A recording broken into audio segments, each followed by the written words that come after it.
When I first heard that ArenaBowl XXXIII was going to be played in a shopping mall in New Jersey, my first thought was, you've got to be kidding me.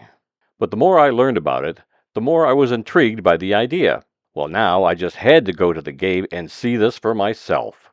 I bought a ticket to the game online, reserved a room in a hotel a few miles away from the mall, and set out to drive to New Jersey from Michigan a few days prior to the game. As I drove through Pennsylvania, I ran into construction delays and rain that was so heavy at times you could barely see anything in front of you. Cars were going less than 30 miles an hour, and many had their flashers on. But eventually, the rain let up and a beautiful rainbow was visible. The next day, I went to the American Dream Mall to check things out. It is located right across the road from MetLife Stadium in East Rutherford, home of the NFL's New York Jets and New York Giants. The field was already in place on what is usually an ice skating rink, but the rebound nets were still lying on the ground waiting to be put up. There was a pregame press conference at the mall that afternoon. Ari Wolf, who was going to be broadcasting the game for CBS Sportsnet, was the master of ceremonies. He introduced the team owners, several players, and others in attendance in the crowd. I got a chance to interview several people after the press conference was over. Okay, Steve Titus, you are on the verge of an Arena Bowl. What are your thoughts the day before? We beat Albany once. We know what we need to do to beat them. We just need to beat them one more time. And we're going to have ArenaBowl XXXIII champions as our title. Now, you've been with Billings for several years, the owner of the team. How was your first year playing arena football as opposed to indoor football? I think that the game is so much different. There's so much more enthusiasm, excitement. Everything's a little bit different. When you put those rebound nets up, it adds a different level to the game that I don't think people have seen before. I remember the first time I saw the nets at our game, our home game, our exhibition game, and I go, wow, these things are just almost majestic. And so when we saw those, the fans responded very positively in Billings with them. We got one of the best, if not the best, field goal kicker in the league, and so it's really added a new level of excitement to Billings football. I know you've had a lot of ups and downs this season. Well, what's been the best thing other than making the Arena Bowl this year? Just meeting other owners that have the same enthusiasm and ambition that I do to grow the league, grow our teams, finding a lot of like-minded people, and meeting the team we have. They're a special group of guys. And so just making memories that we'll never forget. And so, there's only a few things in my life that give me a pure adrenaline rush anymore. One is when I have a jury trial and the jury reaches a verdict, waiting for the judge to tell what the verdict is. I get an adrenaline rush. 2 minutes in the fourth quarter in a one-possession game, that gives you the adrenaline rush as well. So it's been quite the year, and it's almost over.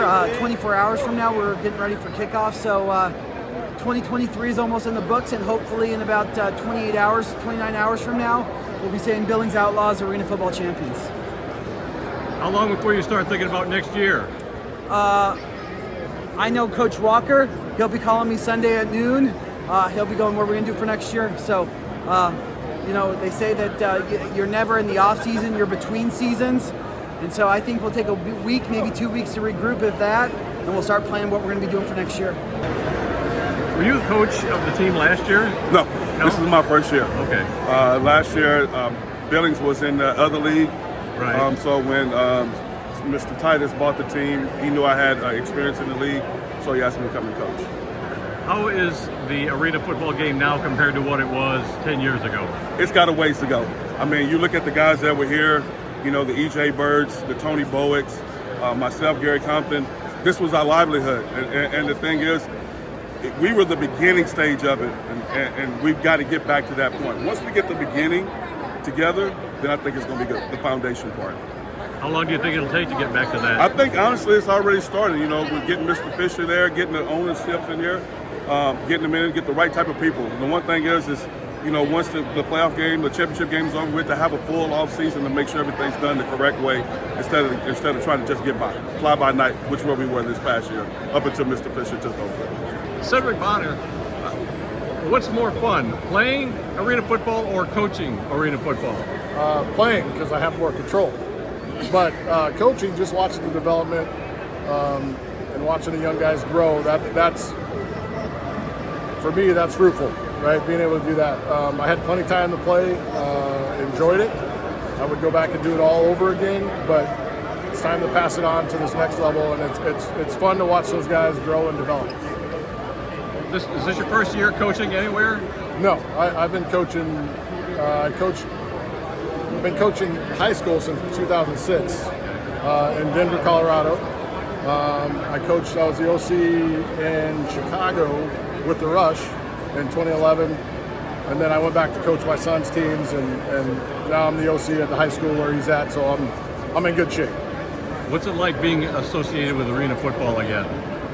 I've never not been associated with arena football. I still wore my stuff proudly. It was the best time of my life. I wouldn't have my wife. I wouldn't have met my wife. I wouldn't have met my best man at my wedding, my best friends. Like the true bonds that I have, it even overrides some of my college friendships and high school friendships that I still have. The guys that I played with in the Arena League, and guys that I got to know and trust. I can call on a dime, they'd be there, they can call me and I'd be there. So I've never left it, but it's fun to be in the midst with it. How has this season been compared to other Arena Football League seasons that you've been associated with? It's been a challenge, but with challenges there comes growth, right? So we've grown as a league. I think every team's done a good job. The teams that were remaining did a great job just continuing to plow forward. And that was our message, just keep moving forward, right? Keep moving forward, control the things you can control. And I think that's what we all do as coaches. We tell kids all the time, control the controllables, right? But we tend to worry about other things sometimes. So our message is to control the controllables, keep moving forward, keep working, and everything will turn out right. And here we are. We got a great venue against a great opponent. We're in a good spot. What's the biggest thing you learned this season from coaching in the Arena Football League? Just to apply pressure to young kids, and when you do, they will respond. You apply pressure, and that means like when you set a standard and you apply pressure towards that standard, not ever breaking, they can attain it, and they will attain it, even when they don't think they will. So we've been able to do that. It's been pretty fun. Damon Ware, head coach of the Albany Firebirds. How are you feeling the day before the Arena Bowl? Did you expect to be here this year? That's a stupid question, but I'm sure you assumed that you would be here this year. Absolutely. We've got some of the best players in the country. We've got a great coaching staff. We've built a great culture in Albany, New York, and so we always expect to be here. It's pretty obvious over the last 5 years we've been one of the most dominant teams in the country, so we definitely expected to be here.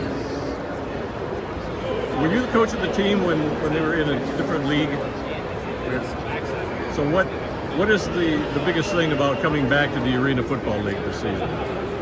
We played in arena rules the last several years, so it wasn't an adjustment as far as the rules were concerned, but we're happy to be part of the AFL. Obviously, this is the mecca of football, of inside football, so we're glad we're in the AFL. We're excited about its return. We're excited about just the growth of it, and so it's been a wild season, but we're looking forward to 2025. Been a lot of ups and downs this season, obviously. What has been the best thing that you have encountered this year with all the problems? Best thing is just being with our guys. We spent a great deal of time together, one of the hardest working teams in the country. It's just about the guys. And so once we open up training camp, it's all about us. We do something football related every single day. Keeping these kids together, building value, teaching them the game of football is just a wonderful thing. So just excited to have my guys here in New Jersey ready for a championship game. What are your expectations for next season? Be back and compete for another championship. Following day, the game was played. The nets were up and the field looked great. The crowd was small, but there were many fans who came by bus from Albany, and just as many who made the trip all the way from Montana, and they were all excited to get the game started. It was a back-and-forth game right from the start by the two best teams in the league this year, the Albany Firebirds and the Billings Outlaws. Billings scored a field goal on their opening drive, and that was all the scoring in the first quarter. The Outlaws led 17-7 late in the second quarter, but Albany scored a touchdown and then went for a 4-point conversion to tie the game. It failed, and Billings led 17-13 at the half. Albany began the third quarter with an onside kick, but Billings recovered. On their first possession of the second half, The Outlaws scored a touchdown to make the score 24-13. Then, on the ensuing kickoff, they scored a deuce when kicker Bailey Giffen put the ball through the uprights, making the score 26-13. At the end of the third quarter, Billings led 33-29. The Outlaws had scored on every possession through the first 3 quarters. Billings then led 46-35 with 3 minutes and 58 seconds left in the game. But Albany did not give up. They scored with 9.4 seconds remaining, but the 4-point conversion try was no good, making the score 46-41. Albany tried an onside kick one last time, but it was recovered by Billings, who ran out the final seconds of the game for the win and their first Arena Bowl title. Billings Outlaws quarterback Isaac Harker completed 16 of 27 passes for 184 yards, no interceptions, and 5 touchdowns. He was named the MVP of the game. Wide receiver Dwayne Brown had 9 receptions for 129 yards and 5 touchdowns. Albany quarterback Jake Medlock completed 19 of 32 passes for 213 yards, 2 touchdowns, and an interception. Wide receiver Darius Prince had 8 receptions for 80 yards and a touchdown, while wide receiver Darian Townsend had 5 receptions for 101 yards and a touchdown. Albany converted just one of 5 4-point tries in the game, and also failed to recover any of their 4 onside kicks in the second half.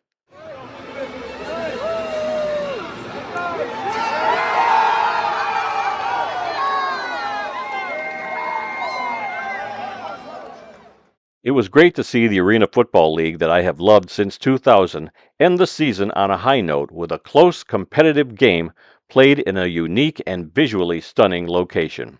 Despite the tumultuous year, where half of the teams that started the 2024 season are no longer a part of the league, there is hope for the future of the AFL. There has been an overhaul in the front office personnel, as well as a new plan to move the league forward. Congratulations to the Billings Outlaws for winning ArenaBowl XXXIII during their first season in the AFL. There were a couple of people who also deserve credit for the win. Billings owner Steve Titus and head coach Cedric Walker.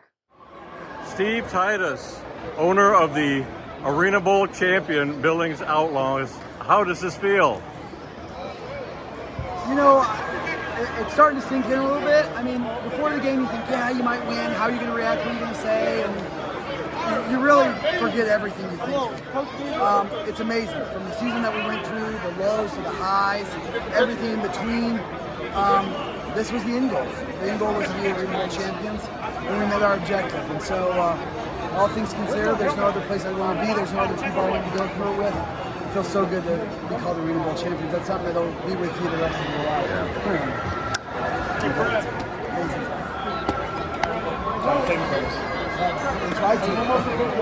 Tell me about your defense. Best in the league. We had the best defensive coordinator in the league. Cedric Walker's a mastermind when it comes to defense. We have great players. Dylan Donahue got a little bit hurt during the game, which didn't really affect things. The guy stepped up. Albany's offense is strong, very strong. And our defense came with a new game plan this week. I don't know if Albany was expecting it or not, but we stepped up to the occasion, and really we dominated from start to finish. And so this was a team effort. It was a whole game effort. We kept the pedal on the metal even when there was weird stuff going on with the clock at the end of the game. But at the end of the day, we wanted to be Arena Bowl champions, and that's what we did. Arena Bowl champions, coach. That's a great. That has a great saying, man. I'm just more proud. I'm proud of the league. When I say that, it's because as much negative that we had during the year, I think this was a great setup, a great venue. I thought the people were excited. I thought that Jerry Curse in the ninth hour, him and Mr. Fisher did a great job putting this on. I'm proud of my team. I'm proud of my coaches. I'm proud of the city of Billings, the 406. It feels good, to be a champion. It does. Your defense really came through for you in this game, didn't they? Yeah, we fell asleep a little bit in the second half, but you got to realize Albany's a hell of a team. So, kudos to them. I thought it was a great game. I thought the fans got, I think, the money's worth. I hope everybody has a safe travel trip home. I'm going to have me a couple of drinks and a couple of cigars. It's going to be a nice long ride home, isn't it? Yes, it is.